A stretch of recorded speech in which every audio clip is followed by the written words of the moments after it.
नमस्कार. आज आपण साहित्यातल्या एका खूपच इंटरेस्टिंग आणि जुन्या भारतीय संकल्पनेबद्दल बोलणार आहोत. ही संकल्पना आपल्याला सांगते की कोणतीही कलाकृती आपल्या मनावर नेमका कसा परिणाम करते, म्हणजे आपल्याला विशिष्ट भावना का जाणवतात. आणि या संकल्पनेचं नाव आहे रसविचार. ओके, तर आपण हे कसं समजून घेणार आहोत? सगळ्यात आधी आपण भावनिक चव म्हणजे काय ते बघू.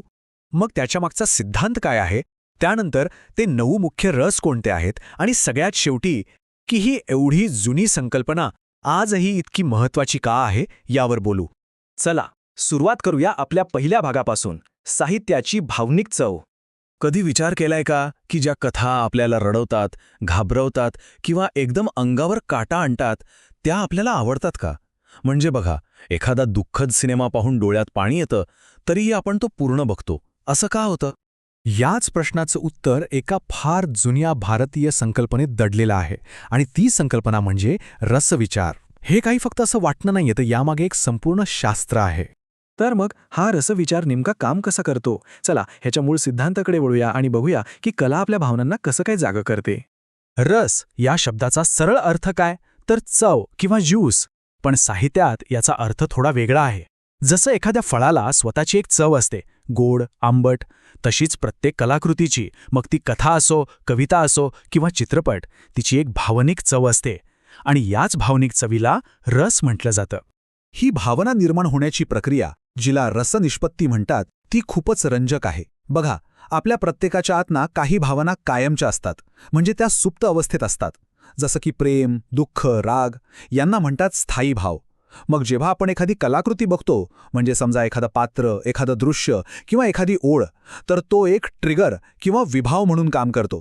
आणि मग काय होतं, आतली ती सुप्त भावना जागी होते आणि आपल्या चेहऱ्यावर हसू येतं, डोळ्यात पाणी येतं किंवा अंगावर काटा येतो. याला म्हणतात अनुभव.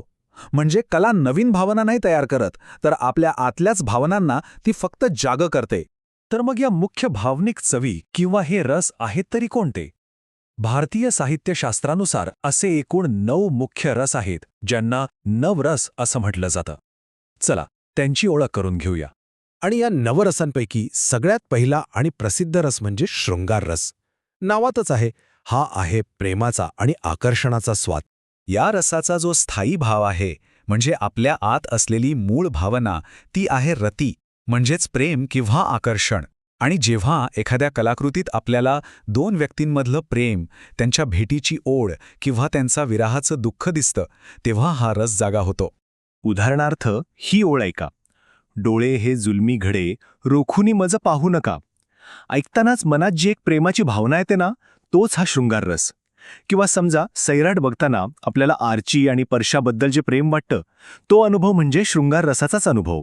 शृंगार रसाच्या अगदी विरुद्ध आता एका वेगळ्याच दुनियेत जाऊया. पुढचा रस आहे वीर रस, म्हणजे शौर्याचा स्वाद. याचा स्थायी भाव आहे उत्साह. जेव्हा आपण युद्ध, शौर्य, धैर्य किंवा देशभक्तीचं एखादं प्रेरणादायी वर्णन वाचतो किंवा पाहतो, तेव्हा आपल्यातला हा उत्साह जागा होतो आणि मनात एक प्रकारची वीरश्री संचारते.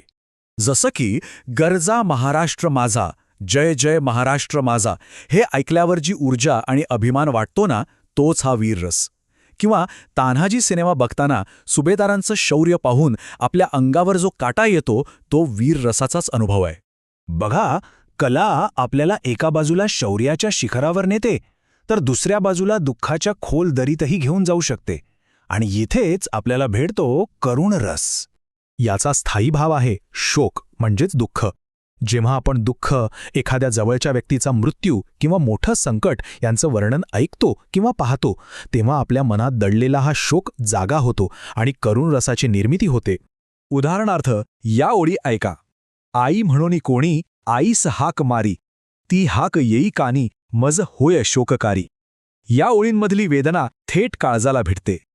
किंवा एखाद्या सिनेमात आपल्या आवडत्या पात्राचा मृत्यू झाल्यावर आपल्या डोळ्यात जे पाणी येतं ना, तोच हा करुण रस. बरं, इतकं रडून झाल्यावर कला आपल्याला खळखळून हसवू पण शकते, आणि तोच आहे आपला पुढचा रस, हास्यरस. याचा स्थायी भाव आहे हास, म्हणजे हसणं. जेव्हा आपण काहीतरी विचित्र, विसंगत किंवा मजेशीर पाहतो, तेव्हा आपल्या आतला हा हास जागा होतो आणि आपल्याला हसू आवरत नाही. जसं की ही ओळ बघा. उपाशी पोटी किती करशील नाटक, खाऊन घे आधी 2 वडापाव फाटक. ह्यातला तो सहज विनोद आपल्या चेहऱ्यावर हसू आणतो. किंवा अशी ही बनवाबनवीसारखे चित्रपट आपण कितीही वेळा पाहिले तरी का हसतो? कारण तो हास्यरस आपल्याला प्रत्येक वेळी तितकाच आनंद देतो. ओके, तर आपण सिद्धांत बघितला, काही उदाहरणंही बघितली.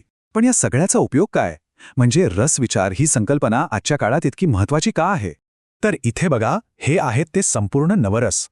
आपण शृंगार, वीर, करुण आणि हास्य हे तर बघितलेच, पण त्यासोबतच रौद्र म्हणजे राग, भयानक म्हणजे भीती, भीभत्स म्हणजे किळस, अद्भुत म्हणजे आश्चर्य आणि शांत म्हणजे शांती, असे एकूण 9 रस आहेत. हे म्हणजे जणू काही मानवी भावनांचा एक नकाशाच आहे. आणि हा नकाशा कथा लिहिणाऱ्यांसाठी आणि ती अनुभवणाऱ्यांसाठी दोघांसाठी खूप महत्वाचा आहे. तर मग आता पुढच्या वेळी जेव्हा तुम्ही एखादा चित्रपट बघाल किंवा एखादं पुस्तक वाचाल, तेव्हा जरा विचार करा की आपण आत्ता नेमक्या कोणत्या रसाचा आस्वाद घेत आहोत. या प्रश्नावर विचार करायला हरकत नाही. याच विचारासोबत आज आपण इथेच थांबूया.